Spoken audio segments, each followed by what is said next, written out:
What if exercise felt more like a hobby, not a chore? Today, we're going to talk about how Pilates builds strength at any age, even with injuries. Welcome back to Help Nobody Told Me. I'm Shannon Johnson, realtor with BHHS Chicago, and of course we have my favorite co-host and my partner, Jasmine Shapiro. Hello, and I am super excited because we have a guest that I have wanted on our show for so long. Glenn, you are with Club Pilates, Libertyville, Buffalo Grove, Lake Forest, a whole bunch, and growing, yes. And now Milwaukee as well. Yeah. Right, and I have been doing Pilates probably for 20 years. But I found Club Pilates about 5 years ago, and you're one of the main reasons why I am still there. Mm-hmm. I love the way you guys teach. I love the facilities. I love the equipment. But most importantly, I love that you correct people. You don't let them do exercises incorrectly and just stand there. Mm-hmm. So anyway, we're super excited you are here. You make every class fun. You have some crazy music sometimes. Mm-hmm. You have funny little sayings, and it's all a lot of fun for me. So today, we're going to talk about making exercise a hobby, building strength as we age, and working around injuries, creating inclusive classes. And we have Glenn. Welcome to the show. Thank you. I'm excited to be here. Awesome. So tell us a little bit about yourself, how you got into Pilates, why it's important to you, what your philosophy is, just the basics, you know. Yeah. So I started working out myself around 18. I want to say I took a weight training class at Wright College a long time ago, community college. And prior to that, I had just had a little bit of experience with some sports. I did crew in high school very briefly for a couple seasons. I'm long and tall, and they love that when you're in a boat. And I, played basketball throughout my youth, but really I was not athletic, and I was not a kind of workout guy in any way, shape, or form until I was in my 20s.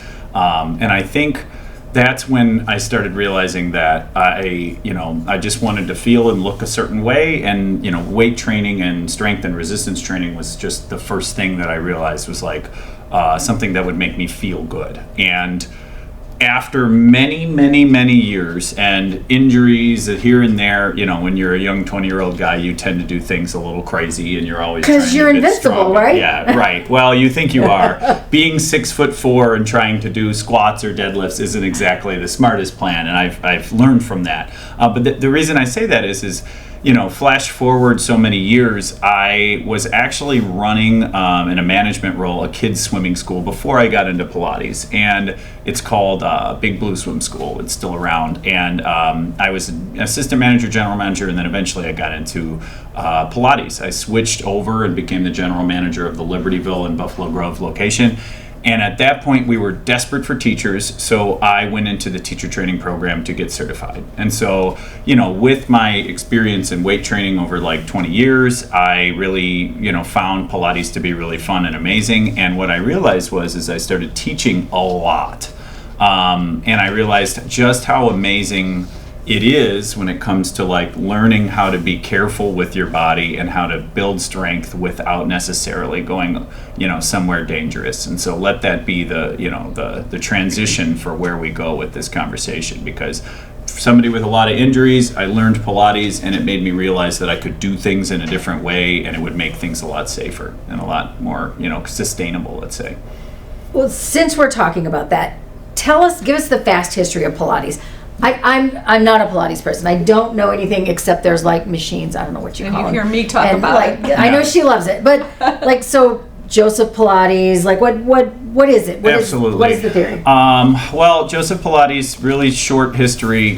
German guy, World War I, in England, and so they basically took a lot of Germans and put them in internment camps. And basically he was in the internment camp and was a big proponent of wellness and holistic working out and stuff like that. And basically he decided to start putting together like just group workout with his people in these camps. And supposedly, all of the internment camps, his camps were the ones where his one camp was the one where almost everybody stayed healthy. No one got sick. Whether or not this is true, it's possibly there either way. The other big, funny historical piece is that he took springs from underneath the beds, and the Germans that were interned, that were injured in the war, that were, POWs, he helped use the beds and the springs to create exercises while they were lying in bed. And what's funny is that's basically where he got the idea for the equipment for the reformer and for the other apparatuses that we use. It's this idea of spring tension. Flash forward, his method, he created this method of movement. It wasn't called Pilates. He didn't name it after himself. It was called contrology, and it's focused on control and breathing and mind to body to muscle connection. So really thinking about the movements and trying to maintain good form throughout the exercise. That's really the idea. Now here we are today. Club Pilates exists, all these other Pilates places exist, and it's all because of him and his wife.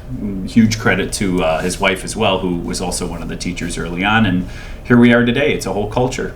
And dancers were also incorporating that, weren't they? Well, his first people that he trained were almost all ballet dancers, and then shortly after that, there's a lot of videos, actually. If you look online, you can find videos of Joseph shirtless in most of them, and he's teaching these people, sometimes with some very rough methods, which is a little different from what we do now, but there is a certain air of respect that everybody has for him in the Pilates industry. And, regardless of if we do things a little differently, we look at it from a perspective of he created something really amazing that does hold a lot of, magic or science, depending on how you look at it. Right. Yeah. And what I love about Club Pilates in particular is that we use springs. We have a springboard. Mm-hmm. We have so many different types of apparatus to use to get strength, to do strength training. Yeah, exactly. And you don't have to use a lot of heavy weight either. No. And that's the funny thing is that when we're talking about the average client that comes to Club Pilates is probably somewhere between 35 and 65. And I know that's a large gap, but that's the reality. And I would say that the reason we've been so successful is that it is very, very long-term sustainable, where you can do Pilates until you are 100 years old or perhaps older. And that tends to be why I think people come and enjoy it so much. And our success is really because people don't get injured that often in our studios, right? And any workout is going to have a chance of injury. We could talk about CrossFit, we could talk about Orange Theory, we could talk about all these places, and not in a bad way. It's just the inevitability of doing some type of physical movement that could incur some sort of bodily injury over time. So really different. So what is it about the springs and the body weights and even bands that is so powerful, especially for the 50 plus segment of our population? Simple answer, what else are they going to do? That's really it, is that if you go to a workout class, this is going back to your first point, you come in, you try it, it's low impact, let that be the buzzword, and it's really, it feels good, but while it's doing those things, you're doing resistance training that you might not have done before. And if you look at most of what the doctors in America are going to suggest for most people, it's keep walking. Walking is still the number one thing. As soon, the biggest metric that people find is that if you are walking less, you're probably going to have a shorter life. Next to that is strength training. And the hard part about strength training, which is weightlifting, is that you have to A, have few previous injuries, B, you probably need a good trainer to be careful and to train you how to do it correctly. Proper form. And so I think what's interesting about Pilates is it removes all of the variables of having a good trainer, etc. You go in, you have a good teacher at our studio, you enjoy class, you feel good when you leave. It's really focused on posture and core. Let's really be honest, I should have mentioned this sooner. We're going to work your abdominals. We're going to make you have a stronger core. And that is really because that is such a focus. I think that's a huge success in this, is that a lot of people who come in, back issues, whatever, knee issues, shoulder issues, neck issues, I just gave you the list in order. Generally speaking, you are going to feel safe and strong, and we will help you modify exercises so that you can do them. Well, that's a great lead-in, because my question in the back of my head was, I have had horrible knee injuries, Jasmine's just coming off a back injury. Like, how do you work with individuals within a group setting to make sure that they can modify and work around those injuries? Well, I will say at the beginning of every class, the instructor always says, do I need to know, does anybody have any injuries? Please let me know, because I will give you modifications, right? Yeah, it's a culture of our studios personally. And so I try to make sure, so my job now, I have a title, it's Director of Instruction. It's a made up title, but it's a good one. And technically my job is to make sure that the teachers we have are teaching under guidelines. We have a strict guidelines setup that is designed for each level, and also to give them like best practices. And really, to your point, if I knew what was ailing you, I would know how to adjust certain tensions or distant ranges of motion, or just change certain exercises for you so that you could make it through class successfully and feel good. And that is really nuanced, but it's really also structural, which means like if I teach teachers, hey, if they have this, then do this. It's like coding, you know, if they have a neck injury, then you're not going to have them lift their chest. If their knees aren't so great, you're not going to have them do squats as deep as somebody else, or you'll modify certain exercises. But to that point, you know, you're a great example. You would probably love it. You would probably find that you feel better overall after you do it. And it's going to train different parts of your body. It's not going to just focus on like, let's get your legs really strong so you can run a marathon next week. Like, it's realistic. I didn't run a marathon before I heard my You I'm see not going to my run a marathon now. Well, no, we don't want you to. We just want you to come to class. That's the But magic. it's going to fire different muscle groups, I think, Yeah. that are going to help support, for instance, your Well knees. said. Yeah. So- yeah. The stronger you are in other places, the more support you give to the Right. places that aren't as strong. Which That's I right. think is why it helps with your posture. Of course. Yeah. It, you know, your balance. I think as we age, balance is always a huge issue. Mm-hmm. And people, you know, older people fall, they break hips, they break things because of balance.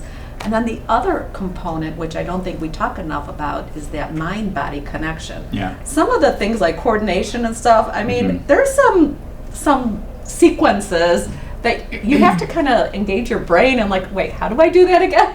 Well, and that I think is a great example.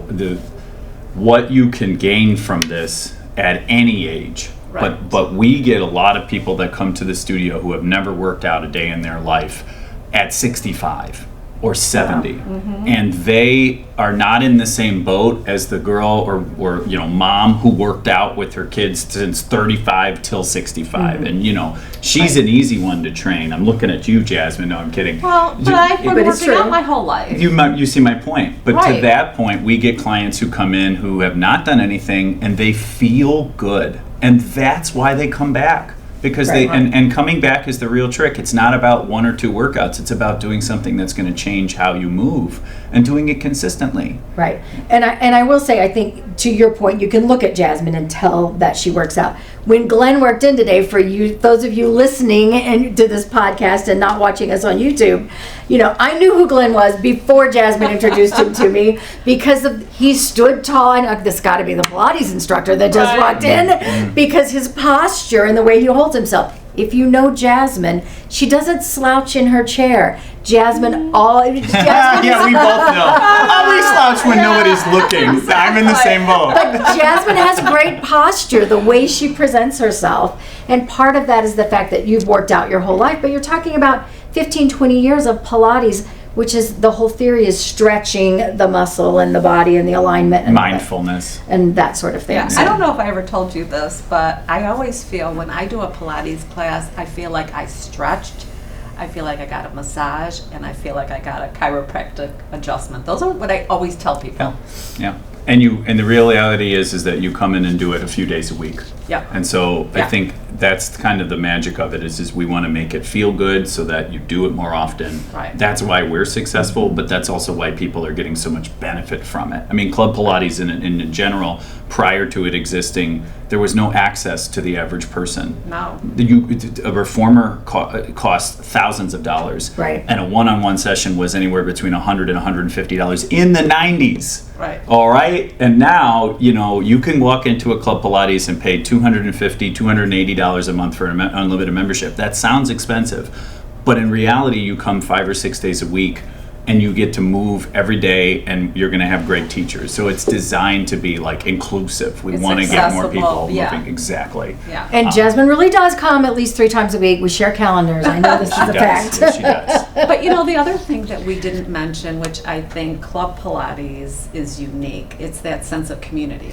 And I'd say our community, that's one of the things, not to take credit, but I love building a culture of inclusion and fun and making everybody feel successful. And I think that is something that we in our studios strive for. I think you'll go to other Club Pilates and you're going to see it too, but it really depends on the teachers. Right. And so as it's all very dependent on the location and where you're at. Right. For what it is, Club Pilates is great regardless, because you can come and you can find cheap, affordable classes for average people.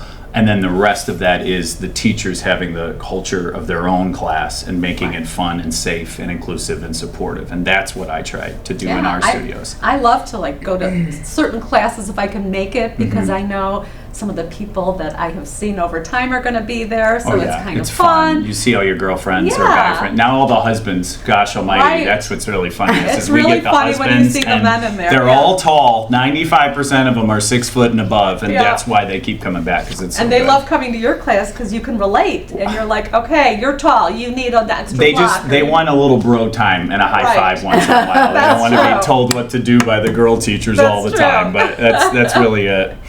So when you're in a classroom environment like that, you have mixed level students in there. So how do you teach to a class like that when I walk in, I've never taken a Pilates class, or maybe I've had my intro. Eventually, but I've had my intro classes or whatever, and then I'm in here in a room full of people. Jasmine's been doing it for 20 years. I have an athlete over here, How do you teach? Intimidating. How do you teach to that room? I think what's so funny is that the method, going back to Joseph and classical Pilates, it allows for us not necessarily to have to spice things up too much and be crazy about the exercises that we choose. But if you're doing a level 1 class correctly, somebody who is experienced like Jasmine or myself is still going to get plenty of good challenge out of it for focusing on form. And to that point, each level, 1.0, we go in 1.5, and then 2.0. I wish it was more simple than that, but each level is separated on purpose so that somebody who wants to go to a harder class will go to that class. And we'll get people in our 1.5 level classes that aren't quote unquote ready all the time, because we don't have rules all the time. Our level 2 classes you can't join without approval, which thank God we changed that. But we design it to where even if you show up to the wrong class, a good teacher is going to be able to help modify the exercises that need to modify for that person and still challenge everybody else in the room. But again, we have a strict structure that we want to impose and guidelines. Sure. And if we follow those guidelines and that structure, teaching a group full of people, I can tell Jasmine or offer, hey, if you want to do this harder thing, you can do this harder thing. If you want to modify this, you can modify this. It's just offering different options during the class. That is the teacher's ability. It's a challenge, but it is on us. And we always start, no matter what level class, you always start with footwork. Yeah, and that's not to take away from it, but the structure. We're always going to warm up with a very similar warm-up. Again, consistency, bridging, and then our ab series. And usually you'll see in Club Pilates formatting, it's very structured in that way and very healthy. You don't come in and just start doing back bends. You don't come in and start doing jumping jacks. It is a very, very slow and warming up kind of a thing. And that is the Pilates method these And I'm days. sure you've seen, and I'm sure many of our listeners have seen, you go into a gym and you see these guys and they go into the weight room and it's like they haven't warmed up yet, and then boom, they're just groaning and lifting these heavy weights. That is not good for your body. And maybe when you're young you can get away with it, but as you get a little older, not so good. I think it's what I see a lot, because I'm a gym guy. I go to the gym 5 days a week myself. And like I said, I learned from injuries. So I've taught myself how to be careful, but from experience of negative things. And at this point, what I notice the most is when people come into the gym and they're trying to figure it out on their own and they don't have a good trainer. And which is really interesting is that I watch the same people come to my gyms. I'm an LA Fitness member, and I will see them slowly get better, or I'll watch them and their form might change over time. But the reality is that it's very scary for a lot of people to come into a big box gym and see a guy like me doing things. And I don't do anything crazy. Those days of heavy lifting are gone. However, this is the biggest, I'd say, thing that stops people from doing resistance training is the intimidation factor of going to a big box gym and seeing all these people. You're gonna find, you remember curves?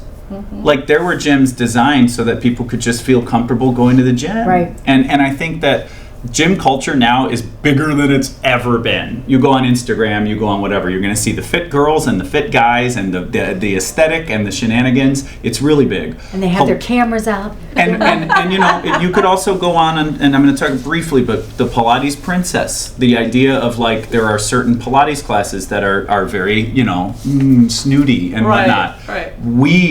There are other Pilates places that you can go to and you can find inclusion, and you don't have to look a certain way, and you don't. This is the reality of what's so great about it, is don't feel scared to come in and feel out of place, because at our studios, I mean, there's been so many people who wouldn't come to do a workout until they tried us out, and now they've been with us for 5+ years. I've known people like Jasmine for almost longer than a college career at this point, and it's a family. It's meant to feel, I think that's really, so true. really enjoyable. Yeah. So you also mentor teachers. What are things that you insist that they learn and master if they're on your team? The short list is they need to talk a certain way when they teach. Cueing, verbal cueing, do this with your body this way, is the most important. And good cueing usually fixes half of the problems in a class. Meaning if I'm telling you how to do things and you could close your eyes and understand what I'm asking of your body, that is a really strong teacher already. The rest is nuance and soft skills. So, modify exercises, look and see if people are doing the exercises correctly. Jasmine was just talking about my wife, who is also a Pilates teacher and an ex-dancer. She's a ballet dancer too. Yeah, she is. And now she's trying to be a musical star and trying to do musical theater, so you can't slow her down. But she is picky because it's in her nature to be picky. So when you come to her class, she's going to pick on you in a nice way to make sure you're understanding how to get better.